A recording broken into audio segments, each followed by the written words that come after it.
En quelques 10 années, l'Afrique du Sud est passée de l'exclusion économique et politique du temps de l'apartheid à une situation de quasi-leadership en Afrique.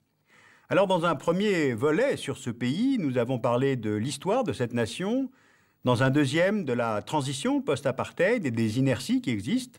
Eh bien aujourd'hui, troisième volet, nous allons voir quel est le rôle de l'Afrique du Sud sur le continent africain et sur l'échiquier mondial.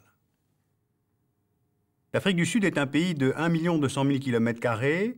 Elle est la première puissance économique et financière du continent, grâce à son agriculture qui est diversifiée, exportatrice, grâce à ses ressources minières, l'or, platine, chrome, manganèse, diamant, charbon, son tissu industriel et un secteur des services extrêmement dynamique. Alors à l'échelle mondiale, son revenu national brut correspond à peu près à un pays comme le Portugal, mais à l'échelle africaine, son PIB représente 25% des richesses produites sur le continent. Elle concentre à elle seule 40% de la production industrielle, 50% du parc automobile de tout le continent, 40% de toutes les routes. Et à elle seule, l'économie du Gauteng, dans la province de Johannesburg, dépasse celle de tout autre pays africain. Alors comment ce géant économique s'intègre-t-il en Afrique? L'Afrique du Sud a 6 voisins, la Namibie, le Botswana, le Zimbabwe, le Mozambique et le Swaziland et le Lesotho qui sont enclavés dans son territoire. Ces 2 États enclavés sont le produit des rivalités anglo-boers du XIXe siècle. Les Britanniques avaient transformé ces 2 petites monarchies africaines en protectorats pour contrer l'expansionnisme boer. Ils deviennent indépendants à la fin des années 1960, mais ils restent aujourd'hui tributaires de l'Afrique du Sud. Elle leur fournit plus de 80% de leurs importations et eux fournissent de la main-d'œuvre. Leurs monnaies sont d'ailleurs indexées sur le rand sud-africain, tout comme les monnaies de Namibie et du Botswana. Ces pays sont de fait très intégrés à l'économie sud-africaine. Maintenant, la Namibie. Elle a longtemps été comme une 5e province de l'Afrique du Sud, avant de devenir indépendante en 1990. L'économie namibienne reste en grande partie contrôlée par des capitaux sud-africains, en particulier les mines de diamants et d'uranium. Alors le pays étant quasi désertique, l'agriculture y est peu développée, l'essentiel des produits alimentaires vient donc d'Afrique du Sud, comme d'ailleurs presque l'ensemble des produits manufacturés. Même scénario au Botswana. Le pays est le premier producteur de diamants au monde. Il reste très dépendant de l'Afrique du Sud, qui contrôle une grande partie de son économie et lui fournit là aussi 82% de ses importations. Plus au nord, avec le Zimbabwe et le Mozambique, les relations sont avant tout commerciales et plus récentes. Elles s'inscrivent surtout dans le cadre de la Communauté de développement de l'Afrique australe, c'est-à-dire le SADC, d'un organe régional d'intégration économique qui a été formé à la fin de l'apartheid. Et cette communauté compte aujourd'hui 15 États et elle a pour objectif l'intégration économique, mais aussi la coopération dans les domaines de la santé, de l'éducation et de la gestion des ressources en eau. Alors pour l'Afrique du Sud, cette intégration lui permet évidemment d'augmenter ses exportations de biens manufacturés, surtout les produits alimentaires, mais ce n'est pas toujours très bien vu par les autres membres de la SADC qui lui reprochent justement de ne pas venir s'approvisionner chez eux. Et pourtant, ces pays peuvent profiter des infrastructures de transport sud-africaines pour leurs exportations.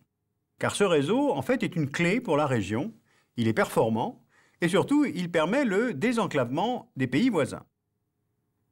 La carte le montre bien, on le voit, le réseau ferroviaire et routier d'Afrique australe converge vers les 6 ports sud-africains. Saldanha Bay, le Cap, Port Elizabeth, East London, Durban et Richards Bay qui est doté du plus gros terminal charbonnier au monde. Le trafic total de ces 6 ports équivaut à celui de Singapour, qui est le premier port au monde.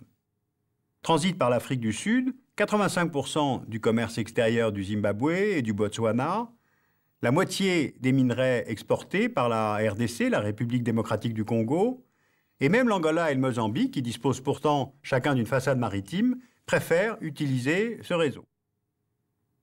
Et de plus, l'Afrique du Sud vient d'aménager, avec le Mozambique, la route et la voie ferrée entre Johannesburg et Maputo, ainsi que la modernisation du port de cette ville côtière, afin de réduire l'engorgement de Durban. Mais pourquoi un tel investissement? Il faut changer d'échelle pour comprendre. On voit que l'Afrique du Sud est située sur une des routes maritimes les plus fréquentées au monde, reliant l'Asie-Pacifique à l'Europe et l'Amérique. Donc cette position géographique, plus le dynamisme économique, font de l'Afrique du Sud une tête de pont commerciale vers l'ensemble de l'Afrique australe. Il y a donc les infrastructures que nous venons de voir. L'Afrique du Sud est aussi le principal investisseur sur le continent africain. Les sociétés sud-africaines investissent dans le secteur minier au Ghana, au Mali, au Burkina Faso, dans les réseaux de téléphonie mobile au Nigeria, le secteur bancaire dans les pays d'Afrique australe et dans les compagnies aériennes en Afrique de l'Ouest. Bien, mais il y a aussi la diplomatie traditionnelle. En fait, dès la fin de l'apartheid, Mandela a beaucoup travaillé à la réintégration de l'Afrique du Sud au sein de la communauté internationale et il développe alors l'idée d'une renaissance africaine, comme aujourd'hui son successeur Thabo Mbeki. D'abord, l'Afrique du Sud est l'un des parrains, avec le Sénégal, l'Égypte, le Nigeria et l'Algérie, du NEPAD, le nouveau partenariat pour le développement de l'Afrique qui a été lancé par les Africains en 2001. Ensuite, elle a initié, en juillet 2002, l'Union africaine, pour remplacer l'Organisation de l'Unité africaine, avec pour objectif la création des États-Unis d'Afrique, un petit peu à l'image de l'Union européenne. Mais c'est surtout l'idée de la réconciliation nationale que Mandela érige en modèle. L'Afrique du Sud joue un rôle de médiation en 1998 au Lesotho, entre 2000 et 2002 en Sierra Leone, au Libéria, en Éthiopie-Érythrée, au Soudan, aux Comores, au Burundi. Début 2002, c'est sous l'égide de l'Afrique du Sud que s'est tenu à Sun City le dialogue intercongolais, qui aboutit à la signature d'un accord entre les forces politiques congolaises. Puis, le 30 juillet 2002, l'intervention du président sud-africain Thabo Mbeki permet un accord de retrait des troupes rwandaises de RDC et le démantèlement des milices Hutus opposées à Kigali. En 2005 encore, Mbeki a tenté une médiation entre le gouvernement ivoirien et les rebelles, et il obtient d'ailleurs un accord qui finalement n'est pas respecté par les partis. Et la plupart de ces interventions ont été accompagnées évidemment d'interventions militaires, l'armée sud-africaine étant la mieux équipée et formée du continent. Alors à cette échelle-là, on le déduit, l'Afrique du Sud est une grande puissance. Son intervention dans les problèmes de ses voisins suscite parfois leur hostilité ou celle d'autres pays influents, comme le Nigeria, le Kenya, la Libye, qui reprochent à Pretoria son arrogance ou sa maladresse, notamment pour le soutien qu'elle accorde à Mugabe au Zimbabwe, ce qui est évidemment très critiqué et critiquable. Mais Pretoria a plusieurs objectifs qu'on peut résumer ainsi. L'Afrique du Sud joue un rôle dans le repositionnement du continent africain sur la scène mondiale qu'elle veut replacer sur l'agenda politique international. D'ailleurs, il faut savoir que le mondial de football, par exemple, sera organisé pour la première fois sur le continent africain et ce sera en Afrique du Sud en 2010. Elle espère obtenir un siège permanent au Conseil de sécurité pour y représenter l'Afrique. Mais là, elle est en concurrence avec le Nigeria et l'Égypte. Elle cherche aussi à rééquilibrer l'ordre international en faveur des pays du Sud, par l'adoption de stratégies communes avec l'Inde et le Brésil, notamment au sein de l'OMC. Alors on le constate, l'Afrique du Sud espère devenir le médiateur, l'acteur politique, voire militaire, du continent. Et pour chercher à être un petit peu provocant, puisqu'on est en France, on peut même se demander si elle ne cherche pas, à terme, à succéder à la France comme gendarme de l'Afrique.